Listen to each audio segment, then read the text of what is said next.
The first scream didn't sound human. It sliced through the house like something metallic being torn apart, high-pitched and panicked, echoing off the staircase walls. I dropped the laundry basket, socks scattering across the floor like startled birds, and sprinted toward the kitchen. What I saw stopped me cold. Claire was hunched over the counter, shaking violently, her right hand clamped against her side. Blood dripped between her fingers in thin, trembling threads. The kitchen light flickered overhead, one of those small, stupid household problems I'd been meaning to fix, but now it washed her in a sickly yellow glow that made everything look worse. More surreal. More wrong. Claire! I grabbed her shoulders, turning her toward me. She winced hard, the movement sending another streak of blood down her arm. When she looked up, her pupils were blown wide, almost swallowing the blue entirely. "I'm fine," she whispered, then immediately stifled a groan. No. She was not fine. I reached for her hand, gently pulling it away from her ribs. The sight punched the air out of my lungs, a deep cut, not clean, more like something jagged had ripped through her skin. Not accidental. Not something you get from slipping on a wet floor or bumping into a cabinet corner. "Jesus, Claire," I breathed. "What happened?" She blinked hard, as if trying to clear static from her vision.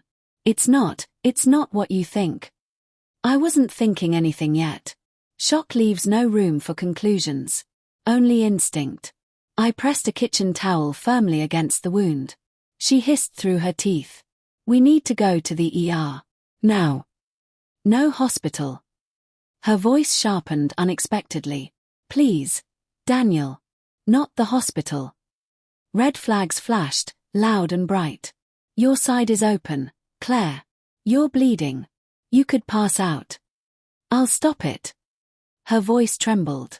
"I just need a minute." A minute. She needed stitches. Antibiotics. A sterile room, not a kitchen counter with yesterday's mail piled on it and a flickering overhead light. I tried again. "Claire, I'm taking you." End of discussion. She shook her head, small, panicked, desperate. "He'll know if I go." The towel slipped from my hand. "He." The single syllable froze the room. I didn't speak for a moment. The refrigerator hummed in the background, a low drone that suddenly felt excruciatingly loud. Outside, a car passed, its headlights flashing across the window blinds like a camera shutter. "Who?" I asked quietly. "Is he?" Claire broke, not physically, but in the subtle way a person folds inward when the truth finally corners them. Her face crumpled. Tears welled, trembling at the edges. "I didn't want you to find out this way," she whispered. My heartbeat stuttered. The world shifted into slow motion, details magnified. The sticky sweetness of spilled juice drying on the counter from our daughter's breakfast, the pile of unopened bills by the microwave, the faint smell of caramelized onions from dinner last night. Normal things. Ordinary things. Life before this moment. "Who?" I repeated, my voice steady despite the roaring in my ears. Claire swallowed, eyes darting away. "His name is Nick." The name slapped me harder than any physical blow could have. I knew the man, vaguely. One of the parents from our daughter Ellie's school. Mid-40s. Polite in that manufactured way some people are. A handshake too firm, eye contact a beat too long, smiles that didn't quite reach the edges. I'd never liked him. But I had never imagined. "When?" I asked, because suddenly time felt like an enemy I needed to identify. Claire's breath shuddered. "Months. I'm sorry. I'm so." "Months." My throat tightened. My vision wavered. Betrayal doesn't arrive like thunder. It seeps. It stains. My chest felt hollow. Airy. Like something vital had been scooped out. "You need to tell me what happened tonight," I managed. She squeezed her eyes shut. Tears slid down her cheeks. "We ended it 2 weeks ago. I swear. I told him it was over. I blocked him. I tried to fix things here. With you. With us. And this." I motioned at her wound, anger prickling at the edges of my shock. "This is what happens when people end things." "No," she whispered. "This is what happens when someone doesn't believe you meant it." A cold chill shot through me.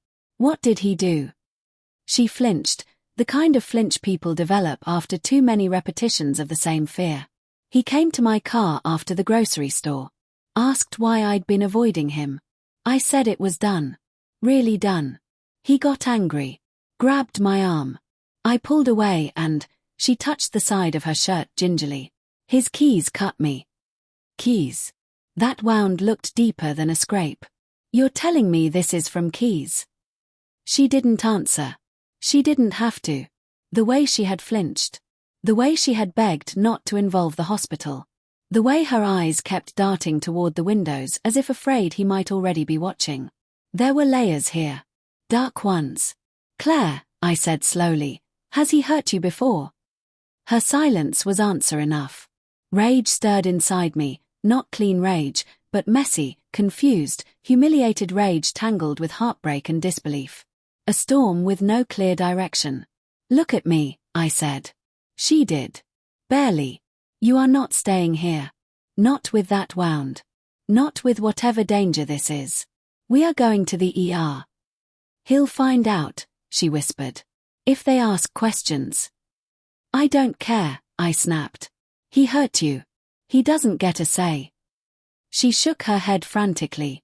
You don't understand, he said if I told anyone. I stood. I'm driving. She clutched my sleeve weakly, her grip slick with blood. Daniel, please. No, I said, my voice a quiet blade. This ends tonight. Not the affair, that ended the moment she said his name. But the danger. The fear. The blood on her hands. That was another war entirely. I helped her stand, keeping pressure against her wound. She leaned into me more than she would have allowed on any normal day. Her body felt cold, trembling, fragile. That's it, I murmured, guiding her toward the door. One step at a time. Her voice broke into a whisper as we reached the car. I'm sorry. I'm so sorry. You weren't supposed to get dragged into this. Dragged into what? That question would haunt me for weeks. But not as much as the answer. As I sped toward the hospital, Claire's breathing grew uneven. Shallow. Each exhale a thin, trembling thing. Stay with me, I said. She nodded faintly, but her eyelids fluttered. Claire. My voice rose with panic. Claire. No response. I hit the horn, swerving into the ER drop-off lane. Nurses rushed out as I pulled open her door. She's losing consciousness. I shouted. They lifted her onto a gurney as the automatic doors whooshed open, flooding the night with sterile white light. Just before she disappeared down the hallway, her eyes cracked open. Daniel, she whispered. Yes, I'm here. There's something I didn't tell you. What? I leaned closer. Her voice dropped to a thread of breath. He's not done. My stomach twisted. Not done with what?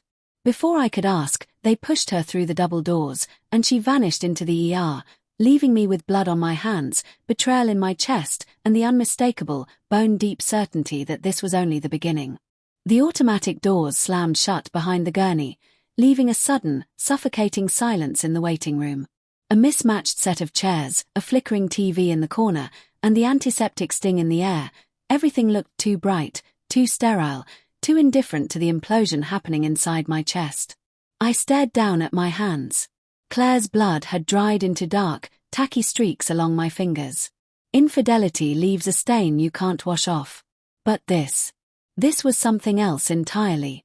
A nurse approached. Sir, are you family? My wife, I said, swallowing the lump in my throat. She's stable for now, but her wound is deep. Did she mention how it happened? Yes, but not in a way you can write in a medical report. She fell, I said. The lie tasted like rust. The nurse hesitated, clearly unconvinced, but nodded and walked away. Protocol. Boxes checked. Papers filed. But not everything belongs on paper. They stitched Claire up and kept her overnight for observation. I sat by her bed while machines beeped around us in stubborn rhythm. Her skin looked pale against the hospital sheets, her lips slightly cracked from dehydration. Around 2:14 a.m., her eyelids fluttered. Daniel. Her voice was small. "I'm here." She exhaled shakily, as if relief itself hurt. "Did anyone ask questions?" "Just the basics." I leaned forward. "Claire, what did you mean when you said he's not done?" Her eyes flicked toward the doorway, checking for shadows, for footsteps, for threats. "Nick doesn't let go," she whispered. "When I tried to end things before, he followed me. Showed up places. Waited outside work. He said he'd ruin me if I left." "He already has," I said, unable to keep the bitterness out of my voice. She winced. "Not from pain, from truth." "I'm not defending what I did," she whispered. "I should have told you. Long before tonight." "Why didn't you?" Her breath shook. "Because I was ashamed. And afraid. And because part of me thought I deserved whatever came next." I clenched my jaw. Betrayal hurts. But seeing someone punish themselves for it, that's a different kind of ache. "You don't deserve this," I said. "Not him. Not fear. Not bleeding out in our damn kitchen." She wiped at her tears with the back of her good hand. "Daniel, what if he comes here? What if he follows me? He's already so angry." "He won't touch you again," I said, a promise I didn't yet know how I would keep. Later that morning, Claire slept while I stepped into the hallway to call our neighbor, Mrs. Halvorsen, asking her to check on Ellie. She assured me our daughter was still asleep and safe. That word, safe, lifted a weight from my chest I hadn't realized was crushing me. When I hung up, I found a man in a grey hoodie standing at the far end of the corridor. Just standing. Hands in pockets. Head dipped slightly as if listening. Something about the stillness, the angle of his shoulders, made my gut tighten. "Can I help you?" I called out. No answer. He turned and disappeared around the corner. I followed instinctively at first, until reason grabbed me by the throat. What was I doing? Chasing shadows. I returned to Claire's room, shutting the door tightly behind me. 20 minutes later, a nurse came in holding a clipboard. "You're Claire Morgan's husband?" "Yes." She handed me a small Ziploc bag. "These were in your wife's coat pocket when she came in." I took it, confused. Inside were smashed pieces of a cheap black flip phone, the kind you buy with cash at gas stations. Old. Outdated. Ugly. Not Claire's. "Where did you find this?" I asked. "In the front pocket of her coat." My heart hammered. Claire didn't carry burner phones. But Nick might. I stared at the jagged pieces, noting the bent corners, the cracked screen, as if someone had stomped on it. Hard. This wasn't just discarded. This was destroyed. My palms dampened. Did she use this? No idea. Just returning it. The nurse left. I stared at the broken device for a long time before finally waking Claire. "Claire," I said, voice low. "Why was this in your pocket?" Her eyes widened instantly. "Oh God." She sat up too fast, winced, clutched her side. "He shoved it in my jacket earlier. At the parking lot." "Why?" So I couldn't ignore him anymore. Her hands shook. "He said he'd call me on it. That if I didn't answer, he'd show up and make sure I heard him." A chill rippled through me. "Did he give it to you before or after he cut you?" Her voice cracked. "Before." I closed my eyes. Now the wound made sense. He wanted to talk. I whispered. "No," she said. "He wanted control." Later that afternoon, a doctor cleared Claire for discharge, as long as she rested and returned for a wound check in 48 hours. I wheeled her to the car slowly, every bump making her wince. But we didn't go home. Not yet. Instead, I drove us to the police station. Claire stiffened. "Daniel, no." "Yes," I said. "This ends today." Her breathing quickened. "He knows where we live. He knows everything about me. If I make a report." "He already hurt you," I snapped. "I'm not waiting for him to try again." She swallowed, trembling. "He'll retaliate." "Then let him try," I said. "He won't get far." But the truth, the quiet truth, was that I was terrified too. Inside the station, Claire recounted everything. The affair. The threats. The stalking. The force. The wound. By the end, her voice was hollow, emptied of everything except fear. The officer nodded grimly. "We'll flag him. You did the right thing coming in." As we walked out, Claire leaned on me more heavily than she had all day. "Thank you," she whispered. But the day wasn't done. Not even close. That night, after settling her into bed and checking Ellie twice to make sure she was sleeping soundly, I went downstairs to take out the trash.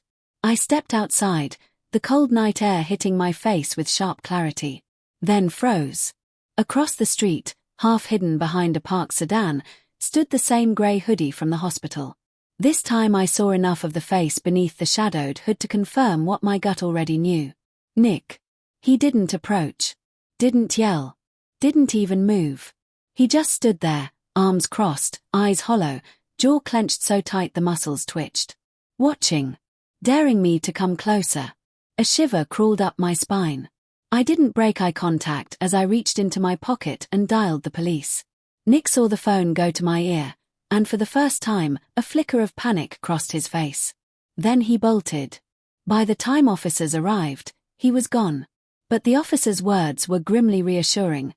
"This actually helps your case. He violated proximity. We'll issue the warrant tonight."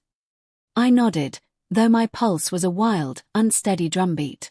When I returned inside, Claire was sitting on the bottom step, knees pulled to her chest, tears streaking her cheeks. "You saw him, didn't you?" she whispered. I didn't answer. I didn't need to. She buried her face in her hands. "I'm so sorry, Daniel. I'm so..." "Enough," I said softly, sitting beside her. "We'll get through this. One step at a time." She leaned into me, exhausted. But just as she did, my phone buzzed. A text from an unknown number. "You think you can hide her? You think this is over? You have no idea what she told me." My blood ran cold. I read the messages twice. 3 times. Claire looked up, voice trembling. "What did he say?" I didn't want to show her. But she deserved the truth. So I handed her the phone. Her face drained of color. "Daniel," she whispered, gripping the phone tightly. "He knows something I never told you. Something you're not going to forgive." My throat tightened. "Claire, tell me." She lifted her eyes, terrified, defeated, trembling. "Daniel, I wasn't the only one." The room spun. "What?" She swallowed hard, voice breaking. "He told me he wasn't the only man I'd hurt. That there was someone else, someone I didn't know you knew about."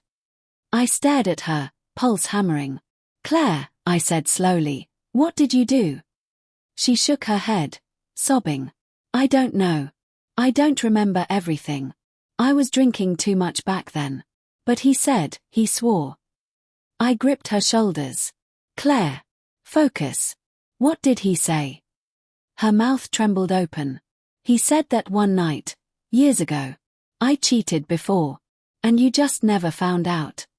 Silence fell between us, heavy, suffocating, irreversible. My vision tunneled. My breath left me in a staggered exhale. My wife wasn't just unfaithful once. She had a history, a pattern, a past she buried so deep she thought it would never surface. And the man who dragged her into an affair held the key to it. My stomach twisted. My hands shook. And for the first time all night, I didn't know whether Claire's biggest wound was the one on her skin, or the one she had just carved into my heart.